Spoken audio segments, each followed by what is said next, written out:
Salut, c'est Jean-Christophe. Alors, dans cette pièce-là, la demande initiale était de faire une ouverture dans ce mur. C'était un mur porteur, c'était un peu compliqué, vu que dans cette pièce, il y avait déjà des fenêtres. Mais ce qu'on cherchait, c'était une ouverture, agrandir l'espace, et donc j'ai utilisé un outil formidable qui est le miroir. Alors, l'idée était de l'intégrer, l'encastrer dans ces lambris. Donc, dans un premier temps, je trace au niveau laser et je découpe les dimensions du miroir pour pouvoir l'imbriquer à l'intérieur du lambris. L'effet trompe-l'œil sera beaucoup plus intéressant que si on posait ce miroir par-dessus le lambris.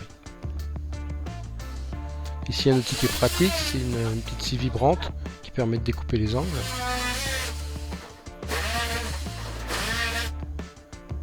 Voilà, et il n'y a plus qu'à démonter le lambris existant.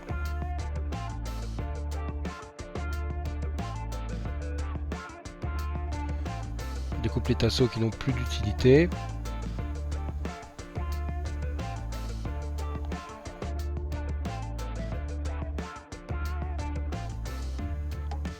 Alors ça c'est ce matin, j'ai anticipé en créant une sorte d'appui de fenêtre en bois pour pouvoir intégrer sous ma fenêtre.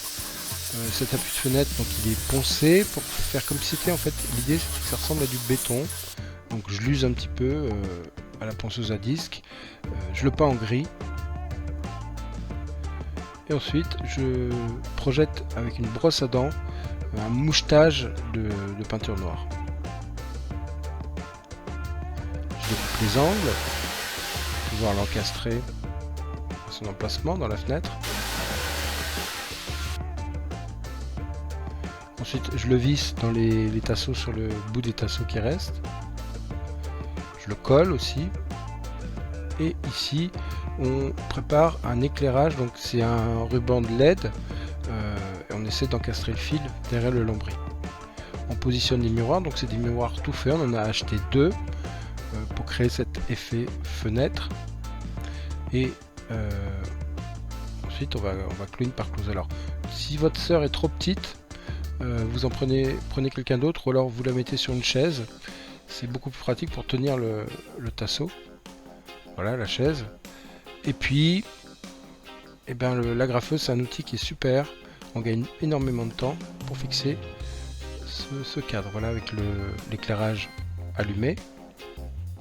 Donc un cadre tout le tour qui va venir fixer le miroir. Du coup le miroir, j'ai même pas eu besoin de le fixer au mur. C'est juste l'encadrement qui va le faire tenir. Ces tasseaux sont peints en blanc comme le mur existant. Ça permet en même temps de peindre les agrafes. Et on va cacher ce bandeau lumineux par une planche. Ça va permettre de ne pas voir directement l'ampoule, ou moins la voir.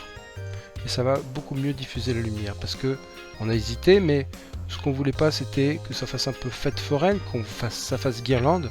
On voulait que ça fasse un trompe-l'œil, comme si c'était une lumière naturelle. Alors voilà comment c'était avant.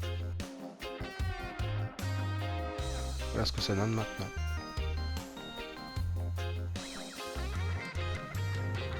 Ça reflète le tableau qui est en face, ça reflète la lumière, ça change complètement l'optique de la pièce. C'est un éclairage qui est indirect et qui est très doux, qui permet de donner une lumière d'ambiance qui va être très agréable le soir. Voilà, maintenant il n'y a plus qu'à profiter de l'espace avec cette nouvelle fenêtre, qui aura coûté bien moins cher qu'une fenêtre bien sûr, puisque c'était un mur porteur. Si vous aimez l'idée, vous pouvez partager la vidéo, vous cliquez sur j'aime, et puis vous pouvez me retrouver sur mon blog ImoActif et revenuspassifs.com ou sur Facebook. Merci, à bientôt.